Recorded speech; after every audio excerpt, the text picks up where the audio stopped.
గ్రామ వార్డు సచివాలయ ఉద్యోగులకి ఆంధ్రప్రదేశ్ ప్రభుత్వం శుభవార్త చెప్పింది. ఈ కార్యాలయాల్లో పనిచేస్తున్న అన్ని విభాగాల ఉద్యోగులకి ప్రమోషన్లు కల్పిస్తామని ప్రకటించింది.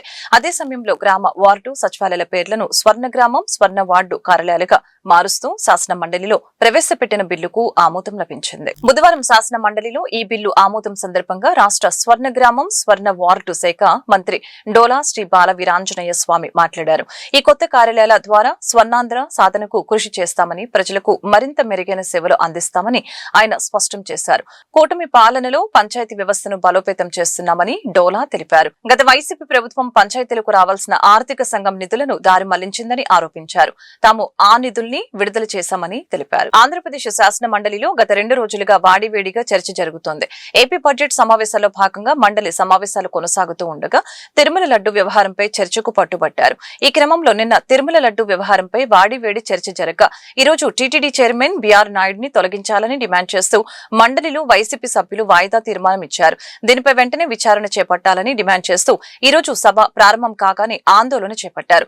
దీంతో మండలి చైర్మన్ సభను వాయిదా వేశారు. అనంతరం వైసీపీ సభ్యులు ప్లకార్డులు పట్టుకుని మండలి చైర్మన్ పోడియం చుట్టుముట్టి నిరసన వ్యక్తం చేశారు. దీంతో సభలో అంతా కూడా గందరగోళం పరిస్థితి నెలకొంది.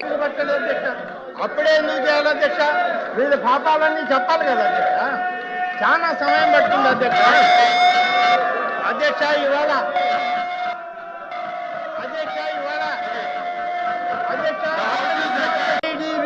కాఫ్ రిపోర్ట్ వచ్చింది అధ్యక్ష.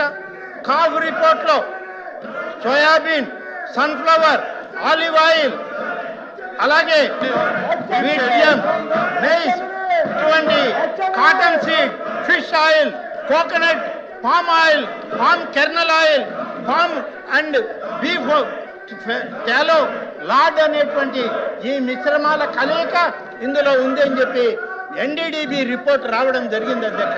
టెండర్లకి, నిబంధనలకి నీళ్లు వదిలేరు అధ్యక్ష. టెండర్లన్నీ కూడా మార్చివేశారు. ముఠా కట్టినటువంటి కల్తీ రాయళ్లను అందరినీ తీసుకొచ్చి డైరీ ఏజెంట్లుగా వాళ్ళు ఆనాడు సృష్టించడం జరిగింది అధ్యక్ష. అధ్యక్ష, దుర్మార్గం ఏంటంటే కల్తీ నెయ్యి తయారీ కేవలం మిశ్రమ పదార్థాలు. చొక్క పాలు లేవు, చొక్క నెయ్యి లేదు. ఈ విధంగా రహదారుల పక్కన ఉన్న భారీ వృక్షాలను విస్తరణ సమయంలో తొలగిస్తున్నారని, 100 ఏళ్లకు పైగా వయసున్న చెట్లను తొలగించడం బాధాకరమని ఆంధ్రప్రదేశ్ ఉప ముఖ్యమంత్రి పవన్ కళ్యాణ్ వ్యాఖ్యానించారు. వాటిని వేరే ప్రాంతానికి తరలించడానికి ప్రత్యేక పాలసీ తీసుకుని వస్తున్నామని పేర్కొన్నారు. నెల రోజుల్లోనే ఈ విషయంపై సానుకూల నిర్ణయం వస్తుందని తెలిపారు. పంచాయతీరాజ్ బడ్జెట్ 15,485 కోట్లు, గ్రామీణాభివృద్ధి శాఖ 11,217 కోట్లు, అటవీ, సైన్స్ అండ్ టెక్నాలజీ శాఖలు 713 కోట్ల బడ్జెట్ గ్రాంట్ల కోసం అసెంబ్లీలో ప్రవేశపెట్టారు. ఈ సందర్భంగా పవన్ కళ్యాణ్ మాట్లాడారు. కొత్త జిల్లాల్లో జిల్లా పరిషత్ కార్యాలయాలు ఏర్పాటు చేస్తామని పవన్ కళ్యాణ్ చెప్పుకొచ్చారు. మొక్కలు నాటిన తర్వాత వాటి సంరక్షణపైన దృష్టి పెడతామని తెలిపారు. మొక్కలకు జియో ట్యాగింగ్ విషయం ప్రయోగాత్మకంగా అమలు చేస్తున్నామని వివరించారు. ఏపీలో 3,000 గ్రామాల్లో తాగునీటి సమస్య ఉన్నట్లు గుర్తించామని అన్నారు. ఈ సమస్య పరిష్కారానికి చర్యలు చేపట్టామని తెలిపారు. 15వ ఆర్థిక సంఘం నిధుల్ని స్థానిక సంస్థలకు సకాలంలో ఇచ్చామని పవన్ కళ్యాణ్ పేర్కొన్నారు. అలాగే మొక్కలు నాటేస్తున్నారు కానీ, అటవీ శాఖ మొక్కలు నాటేస్తున్నారు కానీ వీటిని ఎంతవరకు కేర్ చేస్తున్నారని అడిగారు అధ్యక్ష. దానికి సంబంధించి ఈ నర్సరీస్, ప్లాంటేషన్స్ ఇవన్నీ చాలా జాగ్రత్తగానే చేస్తున్నారు. Measures are in place to continuously monitor the nurseries and plantations. అలాగే మేము వచ్చిన తర్వాత ప్రతి మొక్కకి బెంగళూరుకి వెళ్ళిన, కర్ణాటకకి వెళ్ళిన తర్వాత వారి ఎలా చేస్తున్నారో కూర్చొని every trees will be geo tagged అధ్యక్ష. అది కొంత స్టార్ట్ చేసాం. ఇప్పుడు మీకు రాజమండ్రిలో కూడా మేము దానికి సంబంధించిన ఒక కొత్త నర్సరీని స్టార్ట్ చేసాం అధ్యక్ష. దీనికి ప్రత్యేకించి అసలు మొక్కలు నాటడంతో అయిపోతూ దాన్ని సంరక్షించుకోవాల్సింది అనేది వారి సూచన ఖచ్చితంగా పాటించి దానికి ఏం చేస్తున్నా వారికి ప్రత్యేకంగా వారికి తెలియజేస్తాం అధ్యక్ష. సభకు కూడా తెలియజేస్తాను. నాకు దీనికి ఒక రేపు మొత్తం మాట్లాడేటప్పుడు, నా డిపార్ట్మెంట్ సంబంధించి మాట్లాడేటప్పుడు ఖచ్చితంగా దాని గురించి మరింత వివరాలతో రేపు తెలియజేస్తాను అధ్యక్ష. అలాగే రెడ్ శాండల్స్ గురించి చెప్పారు అధ్యక్ష. రెడ్ శాండల్స్ సంబంధించి మన గౌరవ ముఖ్యమంత్రి గారి ఆధ్వర్యంలో గ్రూప్ ఆఫ్ మినిస్టర్స్ దీనికి సరైన రెమ్యూనరేటివ్ ప్రైస్ వచ్చే వరకు దీన్ని ఎలా చేయాలని దాని మీద గ్రూప్ ఫామ్ చేశారు అధ్యక్ష. దాని మీద కూడా మీకు రేపు మోర్ డీటెయిల్గా తెలియజేస్తాను అధ్యక్ష.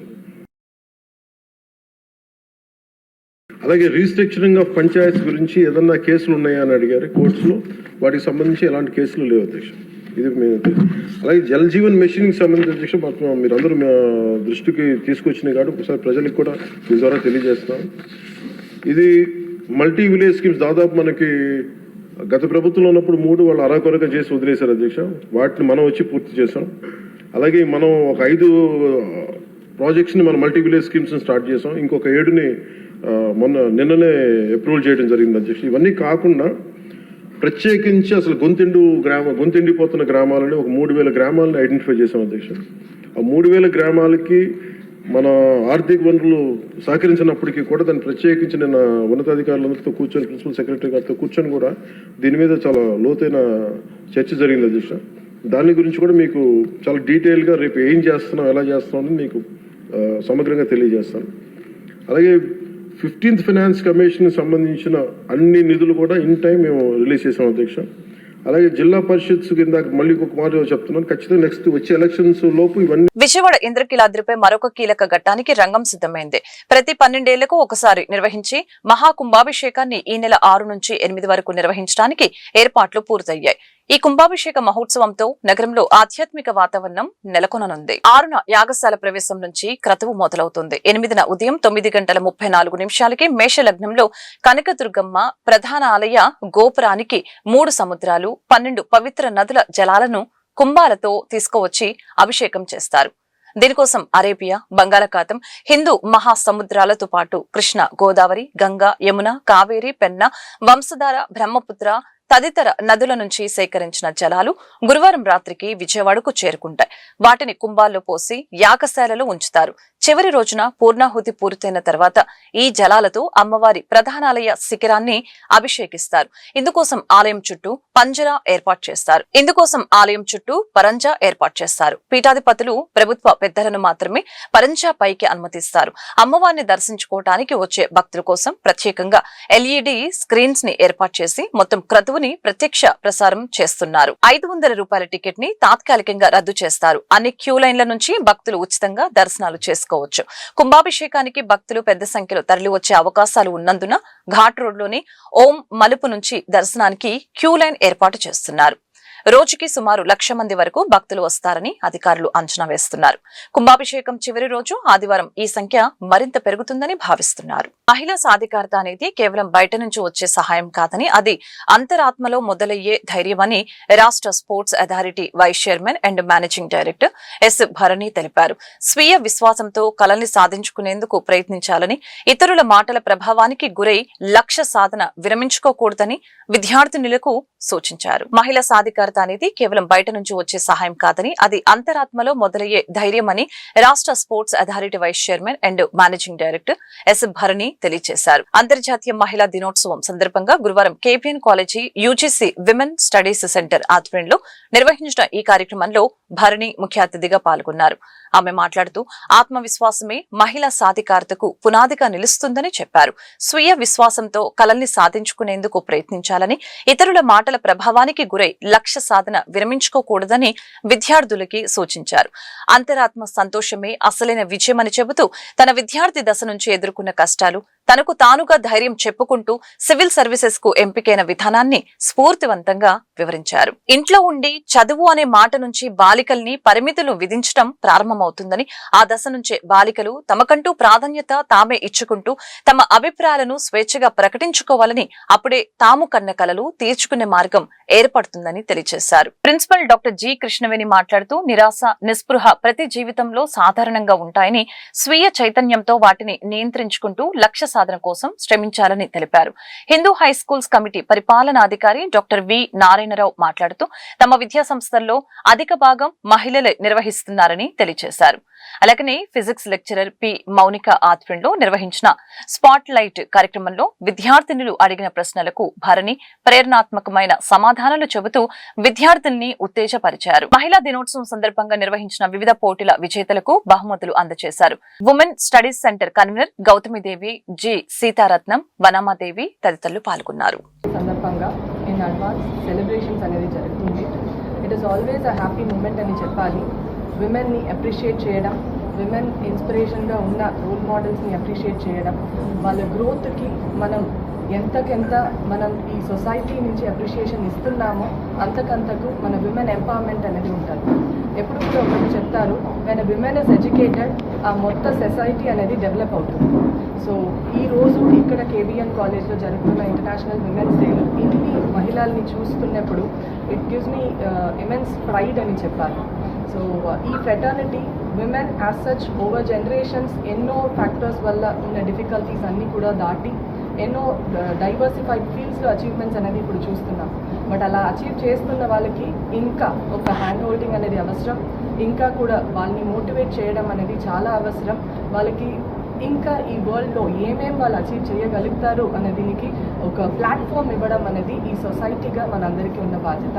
So on behalf of the Andhra Pradesh state government ఇప్పుడు జరుగుతున్న ప్రతి events where women are being promoted, be it sports కావచ్చు, బీఇట్ కల్చర్ కావచ్చు, ఎడ్యుకేషన్ కావచ్చు, అండ్ ఈవెన్ ఎంప్లాయ్మెంట్ ఆపర్చునిటీస్ కూడా. సో వీటి అన్నిటికి కూడా మనం as a state we are giving them all the platform required. And I'm also happy ఈరోజు ఇక్కడ కేబిఎన్ కాలేజ్లో వీళ్ళు యాజ్ అన్ ఇన్స్టిట్యూషన్ ఇక్కడ ఉన్న విమెన్కి ఎంత సపోర్ట్ చేస్తున్నారు, విమెన్ అండ్ లీడర్షిప్ రోల్స్ అనేది ఈ ఇన్స్టిట్యూషన్స్లో కూడా చూడడం జరుగుతుంది. So that is actually a proud moment. ఇంకా రాబోతున్న జనరేషన్ కూడా ఇప్పుడు మనం ఏం చేస్తున్నామో వాళ్ళు ఇంకా ముందు వెనుకడానికి ఏమేమి ఫ్యాక్టర్స్ వాళ్ళు ఫేస్ చేయాలి, వాళ్ళు ఎలా అచీవ్ చేయాలి అనేది గురించి కూడా వాళ్ళతో ఈరోజు షార్ట్ డిస్కషన్ అనేది ఉంటుంది. So I'm happy. నమస్కారం, నా పేరు doctor G Krishnaveni, principal KBN college. ఈరోజు మా కాలేజ్లో ఉమెన్స్ డే అనేది ఇన్ అడ్వాన్స్గా మేము జరుపుకోవడం జరుగుతుంది. సో కేబిఎన్ కాలేజ్లో ఎప్పుడు కూడా ఉమెన్ ఎంపవర్మెంట్కి ముందుగానే ఒక పెద్దపీట వేస్తారండి. ఉమెన్ ఎంపవర్మెంట్కి సంబంధించిన చాలా యాక్టివిటీస్ ఈ కాలేజ్లో జరుగుతున్నాయి. మహిళలకి ఫ్రీగా స్కూటీ డ్రైవింగ్ క్లాసెస్ జరపడం కానీ, అలాగే స్కేటింగ్ కానీ, కరాటే కానీ, ఇలా చాలా విషయాల్లో మహిళలకి ఫ్రీగా నేర్పిస్తున్నాము. అలాగే స్కిల్ డెవలప్మెంట్ కోర్సెస్ చాలా టైలరింగ్ అని త్రూఅవుట్ ద ఇయర్ జరుపుతూ ఉంటామండి. అలాగే స్కిల్ డెవలప్మెంట్లో భాగంగా మహిళలకి చుట్టుపక్కల ఉన్న మహిళలందరికీ కూడా ఉపాధి కల్పిస్తూ ఎప్పుడూ కూడా మహిళలకి పెద్దపీట వేసి ముందుకు నడిపిస్తూ ఉంటాము కేబిఎన్ కాలేజ్లో. అలాగే ఎడ్యుకేటింగ్ ఉమెన్ అనేది మెయిన్ స్లోగన్గా, అంటే ఎంపవర్ ఉమెన్ త్రూ ఎడ్యుకేషన్ అనేది ఒక మెయిన్ స్లోగన్గా తీసుకొని ఆడపిల్లలందరికీ కూడా మంచిగా విద్యను అందిస్తూ వాళ్ళకి మంచిగా ప్లేస్మెంట్స్ ఇస్తూ, అలాగే ఎంటర్ప్రినర్గా ముందుకు ఎదగాలి అనుకునే మహిళలకి ఆ ఎంటర్ప్రినర్షిప్లో కూడా వాళ్ళకి ట్రైనింగ్ ఇచ్చి మంచి ఉద్యోగ అవకాశాలు కల్పిస్తూ ముందుకు తీసుకువెళ్తూ ఉన్నాము. అయితే ఇంకా కూడా ఆడపిల్లలు ఇంకా ముందుకు వెళ్ళాల్సిన అవసరం చాలా ఉంది. With in the state placements ఇచ్చేటప్పుడు పిల్లలందరూ ముందుకు వస్తున్నారు, కానీ అవుట్ ఆఫ్ ద స్టేట్ ఏదైనా సరే ఒక స్టూడెంట్ ప్లేస్మెంట్ వస్తే పేరెంట్స్ని అడిగి లేకపోతే స్టేట్ దాటి బయటికి వెళ్ళాలి, అక్కడ వర్క్ చేయాలా అనేది చాలా అది నిరోధకంగా ఉంటుంది. సో ఇలాంటి విషయాల్లో కూడా పిల్లలకి ఇంకా మోటివేట్ చేసి. విజయవాడ ఎంపీ కేశినేని శివనాథ్ పట్ల తిరువూరు ఎమ్మెల్యే కొలికపూడి శ్రీనివాసరావు వ్యవహరించిన తీరును ఎన్టీఆర్ జిల్లా టీడీపీ ఎస్ఎస్ఎల్ నాయకులు తీవ్రంగా ఖండించారు. వంటంలోని ఎంపీ క్యాంపు కార్యాలయంలో నిర్వహించిన మీడియా సమావేశంలో నాయకులు కొట్టేటి హనుమంతరావు, కామ దేవరాజు, బర్రె శంకర్రావు తదితరులు మాట్లాడారు. నెమలి వేణుగోపాల స్వామి ఆలయంలో ప్రోటోకాల్ పేరుతో ఎంపీ చేతిలోని పట్టు వస్త్రాలను లాక్కోవటం సభ్య సమాజం సిగ్గుపడేలా ఉందని, ఎమ్మెల్యే ఒక వీధి రౌడీలా ప్రవర్తించారని వారు మండిపడ్డారు. క్రమశిక్షణ కలిగిన తెలుగుదేశం పార్టీని తిరువూరులో కొలికిపోడి భ్రష్టు పట్టిస్తున్నారని, తన తప్పును కప్పిపుచ్చుకోవడానికి దళిత వాదాన్ని తెరపైకి తీసుకొని రావటం సిగ్గుచేటని మండిపడ్డారు. ఎలక్ట్రానిక్ మీడియా మిత్రులకు నమస్కారం. నెమలి శ్రీ వేణుగోపాల స్వామి పవిత్ర సన్నిధిలో జరిగిన ఒక అహంకారపూరిత సిగ్గుచేటు చర్యను తీవ్రంగా ఖండిస్తూ, అలాగే ఒక సంస్కారవంతమైన నాయకుడికి అండగా మేమందరం కూడా ఈరోజు మీ ముందుకు వచ్చాము. నా పేరు మీ శంకర్రావు బర్రే, నందిగామ నియోజకవర్గం, కంచికిచర్ల మండలం, కంచికిచర్ల గ్రామ తెలుగుదేశం పార్టీ సామాన్య కార్యకర్తని. మొన్న జరిగినటువంటి నెమలి శ్రీ వేణుగోపాల స్వామి టెంపుల్లో భక్తియుక్తంతో జరగాల్సినటువంటి వెండి ప్లేట్లోని పట్టు వస్త్రములను తీసుకువెళ్తున్నటువంటి గౌరవనీయులు విజయవాడ పార్లమెంటు సభ్యులు శ్రీ కేశినేని శివనాథ్ గారు, వారి ధర్మపత్ని శ్రీమతి కేశినేని జానకి గారు వెళ్తున్న సమయంలో ప్రోటోకాల్ అనే మనసులో ఒక దురుద్దేశాన్ని పెట్టుకొని, అది ప్రోటోకాల్ కాదు. ప్రోటోకాల్ అంటే తెలుసా?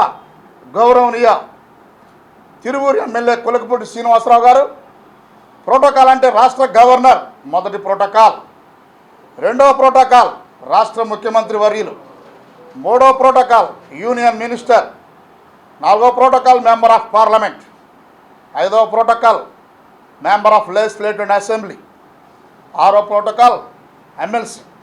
ఇది ప్రోటోకాల్ అంటే.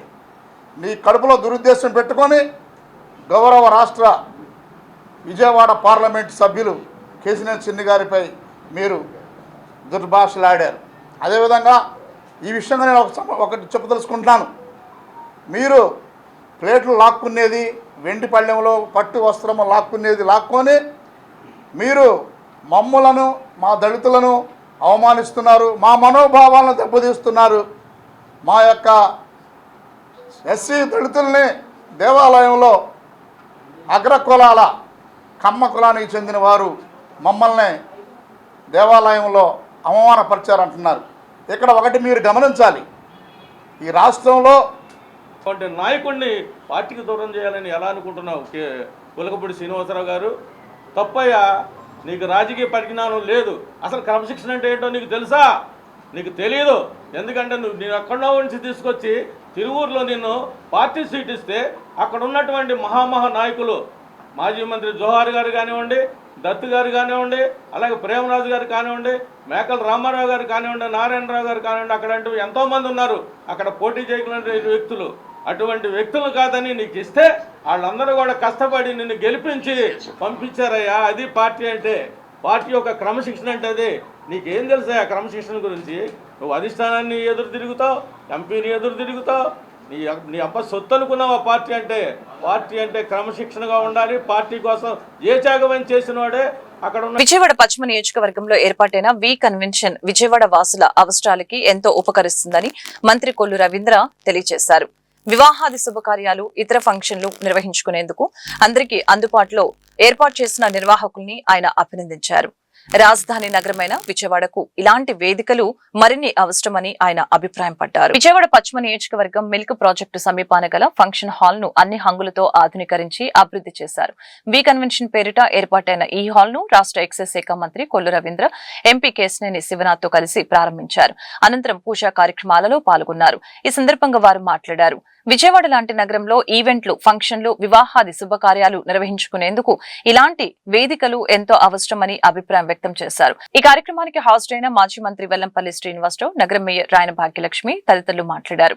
మధ్యతరగతి ప్రజలకు అందుబాటులో అన్ని రంగులతో ఆధునీకరించిన వి కన్వెన్షన్ ను నగర ప్రజలు సద్వినియోగం చేసుకోవాలని కోరారు. అనంతరం వి కన్వెన్షన్ నిర్వాహకుడు మోహన్ మాట్లాడుతూ అన్ని హంగులతో తీర్చిదిద్దిన వి కన్వెన్షన్ విజయవాడ వాసులు ఉపయోగించుకోవాలని ఈ సందర్భంగా కోరారు. తన ఆహ్వానాన్ని మన్నించి విచ్చేసిన మంత్రులు, ఇతర ప్రజా ప్రతినిధులు, నగర ప్రముఖులకు ఆయన ధన్యవాదాలు తెలిపారు. విజయ డైరీ ఆధ్వర్యంలో జరుగుతున్న ఈ వి కన్వెన్షన్ని ఆనంద్ మోహన్ ఆధ్వర్యంలో చక్కగా రెనోవేట్ చేసి ఈ ప్రాంతంలో ఈ కళ్యాణ మండపం రెనోవేషన్ అయ్యడం చాలా ఆనందంగా ఉంది. ఎందుకంటే ఈ ప్రాంతం చాలా బిజియెస్ట్ ప్రాంతం. వన్ టౌన్కి అత్యంత ప్రాముఖ్యం ఉన్న ఈ ప్రాంతంలో ఇంతటి చక్కటి కళ్యాణ మండపాన్ని, కన్వెన్షన్ హాల్ని తీసుకొచ్చినందుకు ముందుగా అందరికీ కూడా అభినందనలు తెలియజేసుకున్నాం.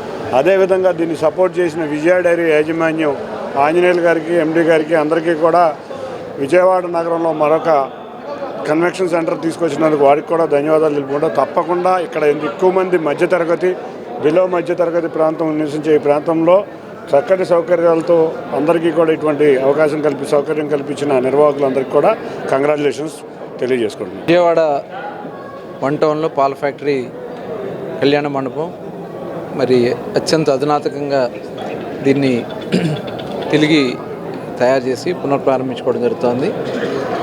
మరి ఈ కార్యక్రమానికి గౌరవనీయులు పెద్దలు పార్లమెంట్ సభ్యులు చిన్ని గారు, అలాగే పెద్దలు మాజీ పార్లమెంట్ రాజ్యసభ సభ్యులు రవీంద్ర గారు, అదేవిధంగా నాగుల మీరా గారు, విజయ డైరీ చైర్మన్ ఆంజనేయులు గారు అందరూ కూడా రావడం జరిగింది. మరి ఆనంద్ గారు, వారి మిత్ర బృందం అందరూ కలిసి దీన్ని అత్యంత ఆధునికంగా తయారు చేశారు. తప్పకుండా ఇది ఈ ప్రాంతంలో పేద ప్రజలకి చాలా ఉపయోగపడుతుంది. మరి మరొకసారి మన విజయవాడ నగరంలో ఏదైతే పశ్చిమ నియోజకవర్గంలో ఉన్న పాల ఫ్యాక్టరీ కళ్యాణ మండపం వి కన్వెన్షన్ అని చెప్పి మనకి పాల ఫ్యాక్టరీ దగ్గర ఉండటం జరిగింది. సాయిరామ్ స్క్రీన్స్ దగ్గరలో ఉంటుంది. చాలా చక్కగా చాలా మోడర్న్గా సెంట్రల్ ఏసీ చేసి, అలాగే ఎవరైతే బయట హాల్ బయట కూడా చాలా ఎక్కువ ప్లేస్ ఉంది. బయట కూడా సెట్స్ వేసి ఎంతో ఘనంగా ఏ కార్యక్రమమైనా మనం చేసుకోవచ్చు. వివాహాలే కానివ్వండి, శుభకార్యాలు ఏదైనా కానీ ఎంతో వైభవంగా చేసుకునే విధంగా రూమ్స్ నుంచి మనకి మొత్తం హాల్ నుంచి ప్రతిదీ మనకి న్యూగా చేయటం జరిగింది. చాలా బాగుంది హాలు. ఒకసారి ఎవరైనా కానీ శుభకార్యాలు చేసుకునే ప్రతి ఒక్కరూ ఒకసారి వచ్చి వి కన్వెన్షన్ విజిట్ చేయండి, మీకు చాలా బాగా నచ్చుతుంది. అలాగే ప్రైస్ కూడా మీకు అందుబాటులో ఉంటుంది. విజయవాడ నగరంలో పేద మధ్యతరగతి ప్రజలకు నాణ్యమైన వైద్యం అందటం లేదని సిపిఐ నగర కార్యదర్శి జి కోటేశ్వరరావు ఆవేదన వ్యక్తం చేశారు. విజయవాడ నగరంలో మెడికల్ మాఫియా ఆగడాలపై ఉన్నతాధికారులు జోక్యం చేసుకుని ప్రజల ఆరోగ్యానికి భద్రత కల్పించాలని డిమాండ్ చేశారు. విజయవాడ నగరంలో మెడికల్ మాఫియా, ఫార్మా మాఫియా ఆగడాలను వ్యతిరేకంగా సిపిఎం రాష్ట్ర కమిటీ పిలుపులో భాగంగా సిపిఐ నగర కమిటీ ఆధ్వర్యంలో సింగనగర్ పైపుల్ రోడ్ లో వినూత్న రీతిలో నిరసన చేపట్టారు. ఈ సందర్భంగా సిపిఐ నగర కార్యదర్శి కోటేశ్వరరావు మాట్లాడారు. మెడికల్ మాఫియా బలవంతంగా ప్రజలపైన వేల రూపాయల ఖరీదు చేసే మందుల్ని బలవంతంగా అంటకడుతుందని ఆరోపించారు. అతి తక్కువ ధరకే మార్కెట్లో జనరిక్ మెడిసిన్స్ అందుబాటులో ఉంటే మెడికల్ మాఫియా ప్రజల రక్తాన్ని రాబందుల్లాగా పీకు తింటున్నారని మండిపడ్డారు. నగరంలో మెడికల్ మాఫియాను అరికట్టాలని అధికారుల్ని కోరారు. విద్యా వైద్యానికి తూట్లు పొడుస్తున్నాయి కేంద్ర రాష్ట్ర ప్రభుత్వాలు. ఈ రోజున విద్య అనేటటువంటిది ప్రైవేటీకరణ కాపాడిపోయింది, వ్యాపారీకరణ అయిపోయింది. అదే పద్ధతిలో వైద్యం కూడా ప్రైవేటీకరణ వైపు చేయటం వలన పేదవారికి వైద్యం అనేటటువంటిది అందుబాటులో లేకుండా పోతా ఉన్నది. ముఖ్యంగా ప్రభుత్వ ఆసుపత్రుల్ని నిర్వీర్యం చేసేసి అన్ని విభాగాలు కూడా ఆసుపత్రులు లేకుండా కొన్ని విభాగాలకే పరిమితం చేయడంతో పేదవాడి వైద్యం మరింత దూరం అయిపోయింది. ఈ రోజున కార్పొరేట్ హాస్పిటల్స్లో వసూలు చేస్తున్నటువంటి ఫీజులు ఒక హాస్పిటల్కి ఒక రకంగా, ఇంకొక హాస్పిటల్కి ఇంకో రకంగా, ఎక్కడా కూడా పొంతలు లేనటువంటి పద్ధతిలో వైద్యం వసూలు చేస్తున్నటువంటి తీరు, దానికి తోడుగా డయాగ్నోస్టిక్ సెంటర్స్లో కూడా ఎక్స్రేలు తీపించుకోవాలన్నా, ఎంఆర్ఐ స్కానింగ్లు చేయించుకోవాలన్నా, ఏ స్కానింగ్ చేయించాలన్నా కూడా ఒక రకమైనటువంటి నిర్ధారించేటటువంటి నిర్ణీత పట్టిక లేకపోవడంతో డయాగ్నోస్టిక్ సెంటర్స్లో కూడా ఒక దగ్గర వసూలు చేసేటటువంటి వ్యత్యాసంతో వసూలు చేసేటటువంటి పరిస్థితి ఉన్నది. ఇవాళ మేము ప్రశ్నిస్తూ ఉన్నాం, ప్రభుత్వ ఆసుపత్రుల్లో ఎక్కడైతే వైద్యం మంచిగా ఉండేటటువంటి దాన్ని ఎందుకు మెరుగుపరచట్లేదు అని చెప్పి. అదే పద్ధతిలో ఈ రోజున ఉన్నటువంటి ఆరోగ్యశ్రీ ద్వారా ఎవరైనా వైద్యం పొందితే ఆరోగ్యశ్రీ ద్వారా వైద్యం పొందినటువంటి వారికి సంబంధిత హాస్పిటల్స్కి ప్రభుత్వము నిర్ధారించినటువంటి ధరలకు అనుగుణంగా వారికి ఏ జబ్బుకి ఎంత ఇవ్వాలి అనేటటువంటిది ఆరోగ్యశ్రీ ద్వారా చికిత్స తీసుకునేటటువంటి వారికి ప్రైవేట్ హాస్పిటల్కి ప్రభుత్వం చెల్లిస్తూ ఉంది. అదే పద్ధతిలో వ్యక్తులుగా వెళ్ళినప్పుడు ఆరోగ్యశ్రీలో కానీ లేకపోతే సిఎంఆర్ఎఫ్లో కానీ లేనటువంటి వైద్యానికి హాస్పిటల్స్కి వెళ్తే ఒక హాస్పిటల్లో ఆపరేషన్కి ఒక రకమైనటువంటి ఛార్జీలు, ఇంకొక హాస్పిటల్లో ఇంకొక రకమైనటువంటి ఛార్జీలు ఎందుకు వ్యత్యాసం ఉండాలి? మాయాజాలం నాటికని మీరు అందరూ కూడా చూశారు. ఇవాళ సమాజంలో జరుగుతున్నదంతా కూడా కళ్ళకు కట్టినట్టుగా చూపించాము. ఇవాళ మెడికల్ మాఫియా ఇసుక మాఫియాలాగా, మద్యం మాఫియాలాగా పేటరేగిపోతా ఉంది. ఎక్కడ చూసినా సరే ఇవాళ ఒకటి చెప్తున్నా, కందిపప్పు రేటు తెలుసు అందరికీ, కేజీ ఎంత అని చెప్పి. మినపప్పు రేటు తెలుసు, చింతపండు రేటు తెలుసు, కానీ పలానా ట్యాబ్లెట్ రేటు ఎవరో ఏమి చెప్పలేము. ఎందుకంటే ఒక్కొక్క ట్యాబ్లెట్ ఒక్కొక్క చోట ఒక్కొక్క రేటు. అలాగే మనం కడుపుల నొప్పో తలకాయ నొప్పో అనేది హాస్పిటల్కి వెళితే వాళ్ళు రకరకాలుగా, ఒకటి కాదు రెండు కాదు, దాదాపుగా 10-12 టెస్టులు రాస్తున్నారు. మళ్ళీ అది కూడా ఆ ల్యాబ్లోనే చేయాలి. ఉదాహరణకు నాకు హెల్త్ బాగోలేక ఒక హాస్పిటల్లో టెస్టులు చేయించుకున్నా. సరే, సెకండ్ ఒపీనియన్ కోసం మళ్ళీ ఇంకో డాక్టర్ దగ్గరికి వెళితే అక్కడ ఏం చేశాడు, ఈ రిపోర్ట్లు సరిగ్గా కూడా చూడకోకుండా వెంటనే మళ్ళీ ఆయన ఒక 15 టెస్టులు రాశాడు, 13,000 రూపాయలు బిల్లు వేశాడు. ఏంటి చెప్పండి? ఇవాళ ఇక్కడ చేసిన టెస్ట్ ఇక్కడ ఈ టెస్ట్కి పనికిరాదు. ఈ వార్తలు ఇంతటితో సమాప్తం. మరొక బులెటిన్ మళ్ళీ కలుద్దాం. నమస్కారం.